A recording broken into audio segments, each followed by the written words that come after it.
So today we have the pleasure of talking to Dr. Margaret Honey, the president and CEO of the Scratch Foundation, which is a nonprofit organization that provides youth the opportunity to develop computational thinking skills in the world of STEM.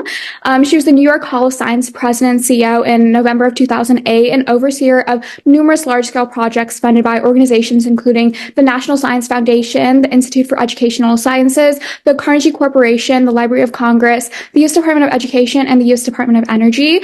She graduated with a degree in psychology from Columbia University and has broken many barriers in leading some of the country's most innovative and successful education efforts. So yes, let's welcome Dr. Margaret Honey. So we can start with the first question. So kind of from leading the New York Hall of Science to more recently the Scratch Foundation, how do you kind of adapt your leadership style to address the unique needs and challenges of diverse communities and cultures around the world? Such a good, important question, Mihika. I think, I think the rule of thumb that is applicable everywhere is you have to listen and you have to get to know people, because your leadership needs to be a response to who the communities are that you're engaging with, who your teams are that you're working with. And people have different styles and different strategies that are important. They're important to understand, right? So that you can meet people where they're at. But I do think there are a few kind of tried and true characteristics of leadership that, while they might be adapted in different ways for different teams or different communities, are really important to keep in mind. And I think the first thing I would say is that trust is a really important ingredient, and believing that everybody brings knowledge and wisdom to the table and the tasks at hand, and you need to make space to surface those good ideas.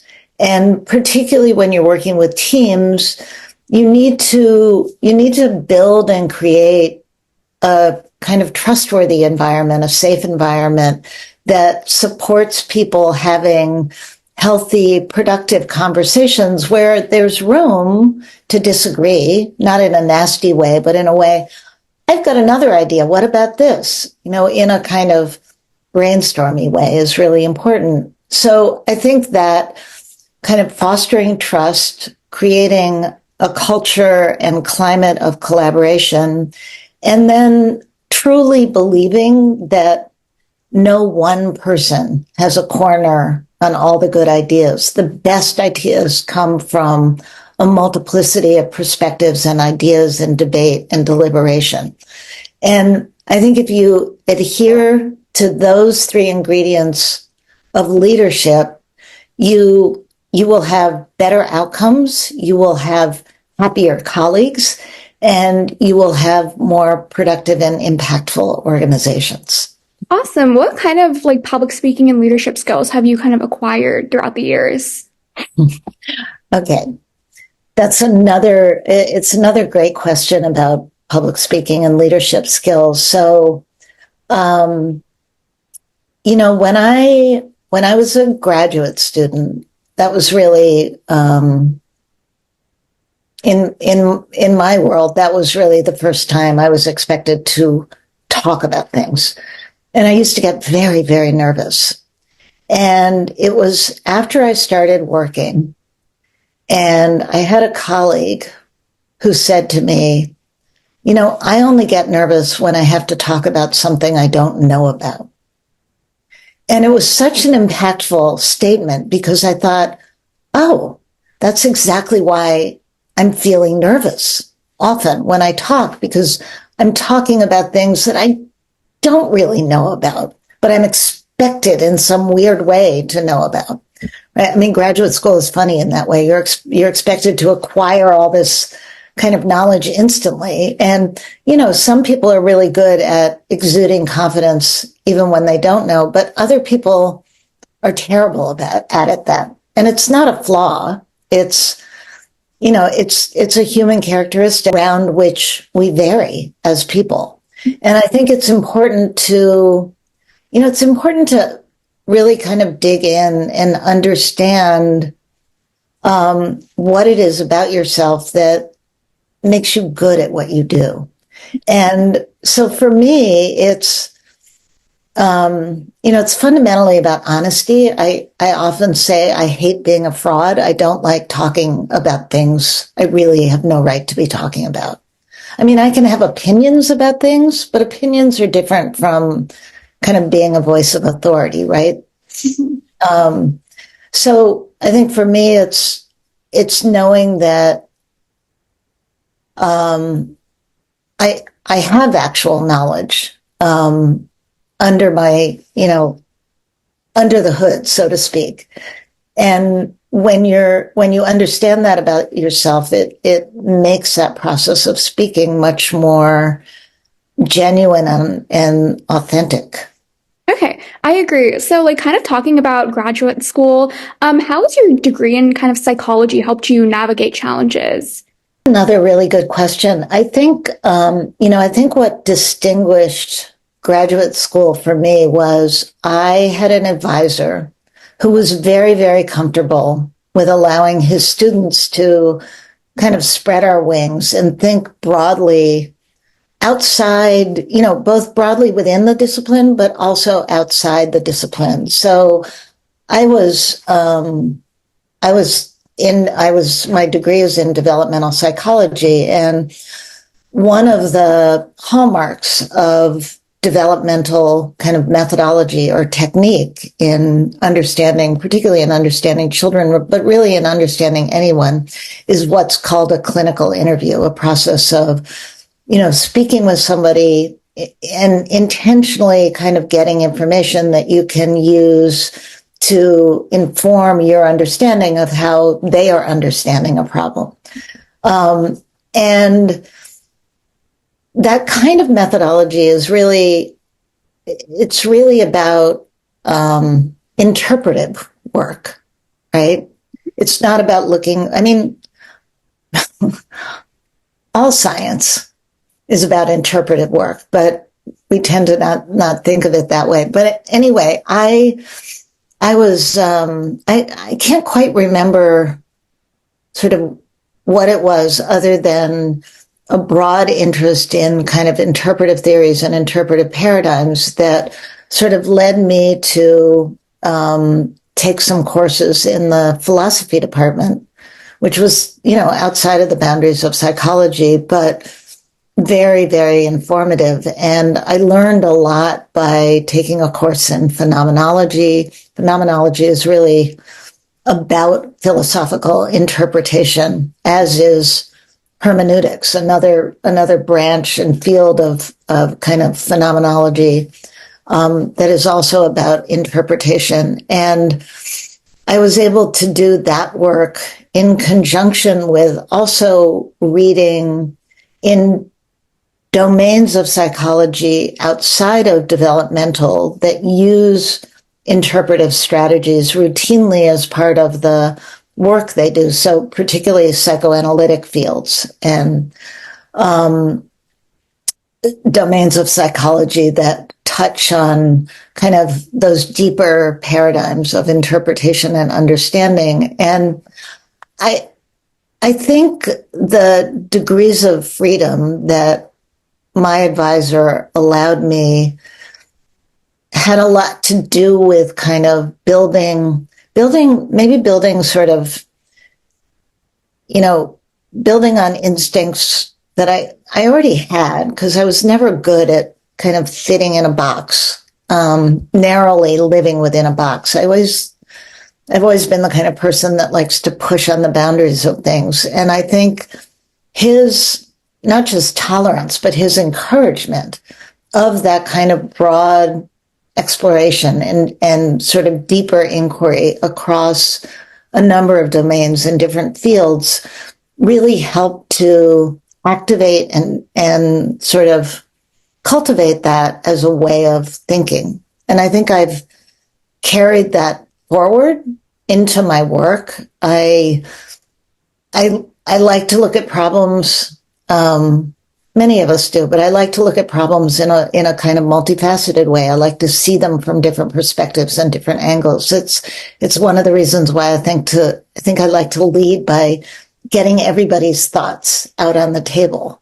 Because that kind of triangulation of different ideas is, in my experience, often when you get to the insight you're looking for or the strategy that's going to enable you to solve a problem. Mm-hmm. So, like, as you kind of took an interest in like interpretation and understanding, like, how does kind of emotional intelligence influence your like day-to-day decision-making process, especially in like situations where it could be very high stakes or uncertainty? Yeah, when I was in grad school, which was a long time ago, we didn't have this phrase that many people talk about today, like emotional intelligence.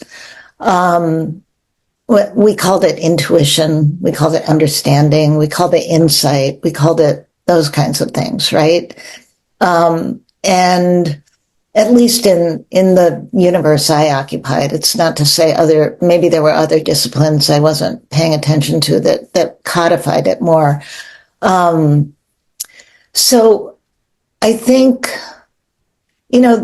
those characteristics were kind of baked into the work I was doing, what I was trying to understand, what I was trying to figure out.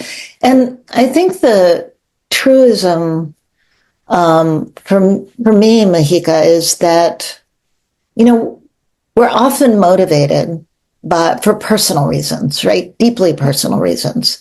But most of us shut that down. We don't own it. We don't acknowledge it, maybe even to ourselves. But I think if you open up that window into yourself and you understand part of what's driving you, part of what's pushing you forward is emanating from a deeply personal place within yourself. It's honest, but it's also empowering in ways that are interesting. And I actually think it allows you to see things with more insight and more understanding. Mm-hmm. Okay. So can you like share a key strategic initiative or program development at like the Educational Development Center or like the New York Hall of Science or the Scratch Foundation that you believe has like kind of significantly contributed to the organization's mission? Sure. So one of the initiatives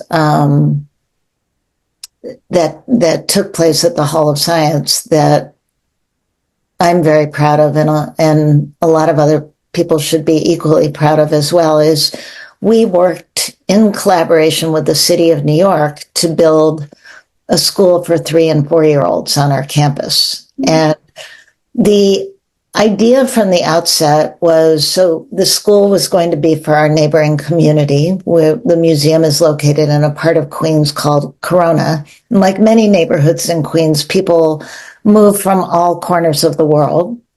Queens is not a wealthy borough, so people come to get jobs. They come to work. They come to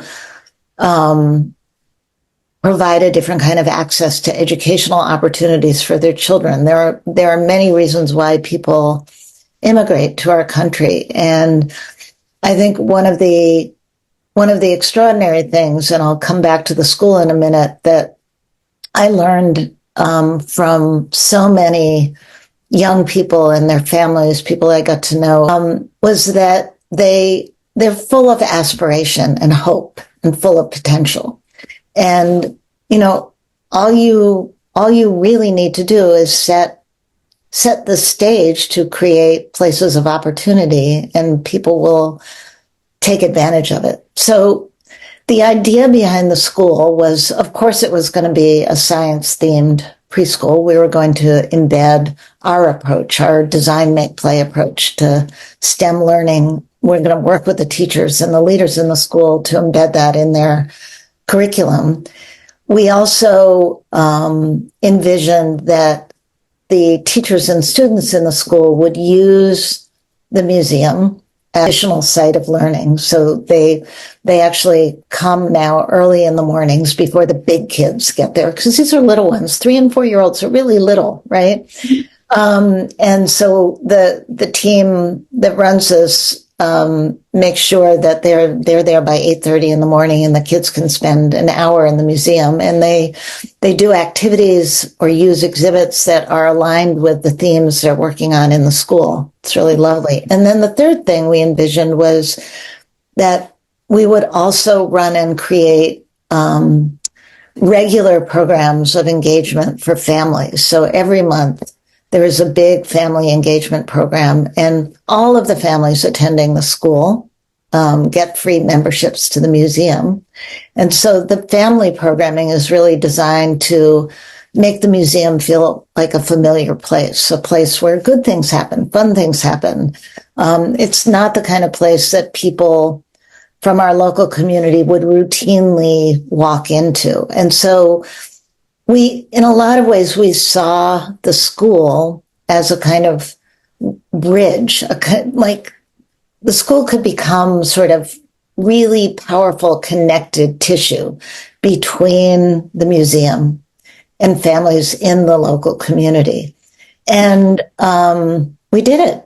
And it's working better than I ever imagined. And I think it's a credit to the leadership in the school and the amazing people that teach there, and to my colleagues at the museum who have done such a wonderful job of really building models of engagement that are broadly inclusive. So always include teachers, but always include family members, so that everybody's kind of there, putting their perspective. It's sort of what I was saying about leadership, bringing their best ideas to the table and then cooking up something even richer. And in a way, that's what the school is. It's a place where people's best ideas about how to educate young children, particularly, through hands-on activities that have connections to science and engineering more broadly. It's like those best ideas get shaped into really, really extraordinary and wonderful programs and events. Okay, awesome. Have you kind of like personally overcome challenges in your career, and what advice do you have for individuals facing similar barriers? Oh, sure. Lots of challenges. And let me just think for a minute of an example. Well, I spent 1 year working for a company, and and they were doing what they needed to do to be a successful kind of ed tech publisher. And I felt consistently like it wasn't good enough. And I think I was a bit of a thorn in everybody's side. And ultimately I ended up leaving. But when I reflect back on that time, I think I was a little naive about what was possible. Not a little naive. I was very naive about what was possible. And I think, they had an agenda which, in the world that they live in and they want to succeed in, they were following and enacting with a lot of sort of intelligence and smarts. And it wasn't until I stepped away and kind of got a bit of distance from all of that I could recognize what my own kind of failings were, and understand, much more about sort of a different strategy and a different point of view. Just because you believe in something deeply doesn't make it right in every single circumstance, right? I think that's what I walked away from that experience understanding, and it was a very valuable lesson. So, reflection is a really useful tool. Interesting. Yeah. And you have to make kind of time and space for it in your life in order to be able to keep growing and learning and developing all of those kinds of things. Okay, cool. So, how kind of did you gain support in your mission to deep dive into psychology? I remember you telling me last time your professor was really like in Columbia was really interested in taking on kind of your interests, and how do you think a collaborative team like and support really helped you with that? Yeah, so the story in my case was I had an undergraduate advisor who I greatly admired and who was very much a mentor to me. And I had entered into an interdisciplinary graduate program out in California, and pretty much I knew when I got there it wasn't going to be the right fit.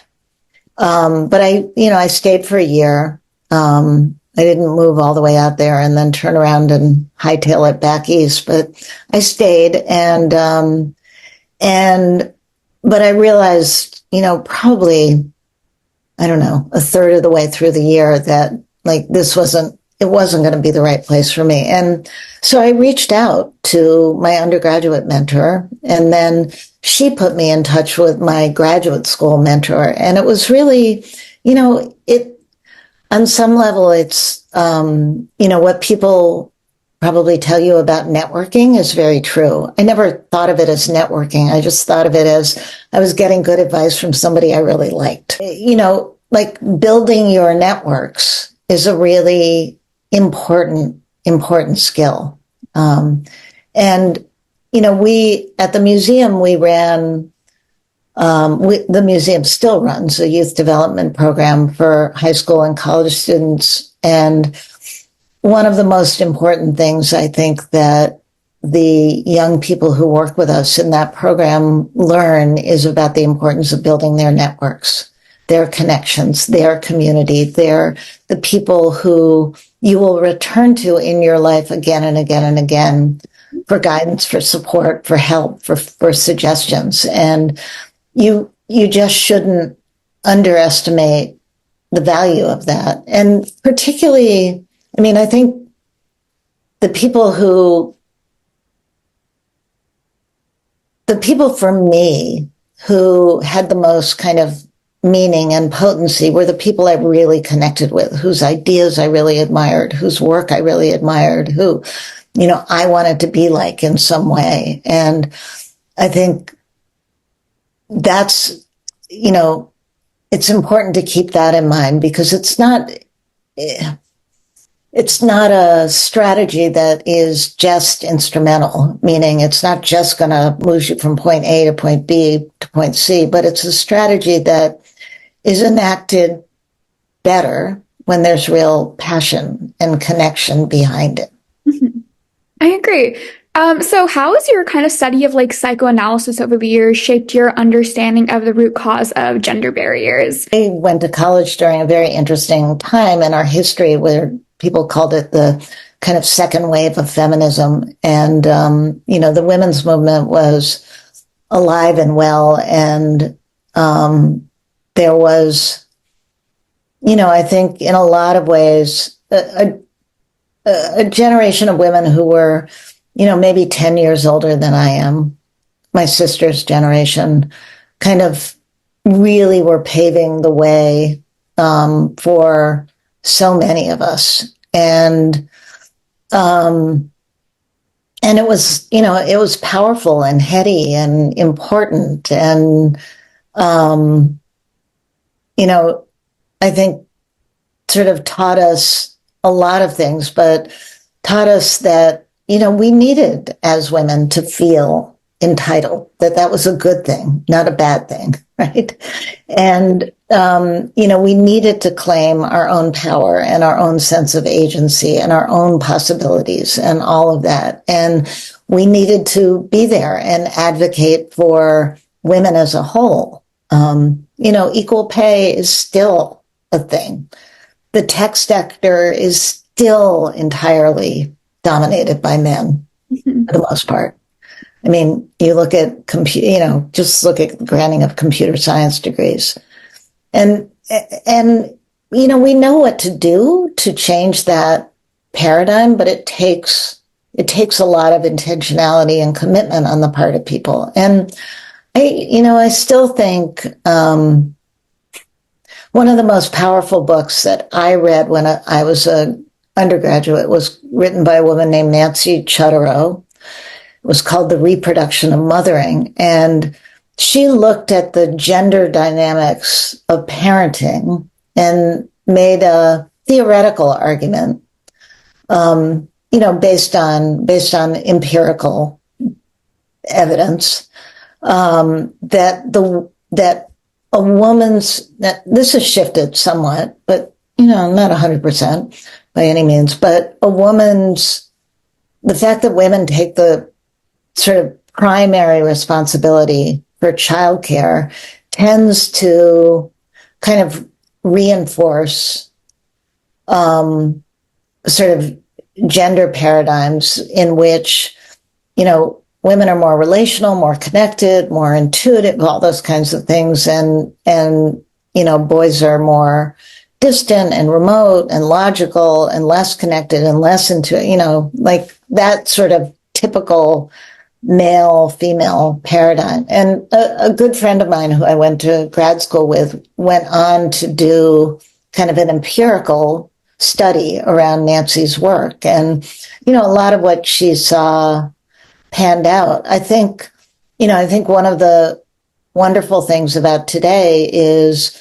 we've come to appreciate that gender isn't just male or female. It has more fluidity to it and more variability. And I think, all of that is potentially really, really a good thing, because it means that we're creating a world where there's more flexibility in how you get to express and relate and be as a human. Right? So for me personally, the women's movement was very, very important part of my life and part of my work and part of what I've, incorporated into everything. I still do. I can't look at something without sort of thinking about the dynamics of gender. Mm-hmm. Can you share any specific insights, any last words to empower young women? If you recognize those three things, then there's no stopping you. You'll go on. You'll be great. You'll be wonderful. You'll do amazing things.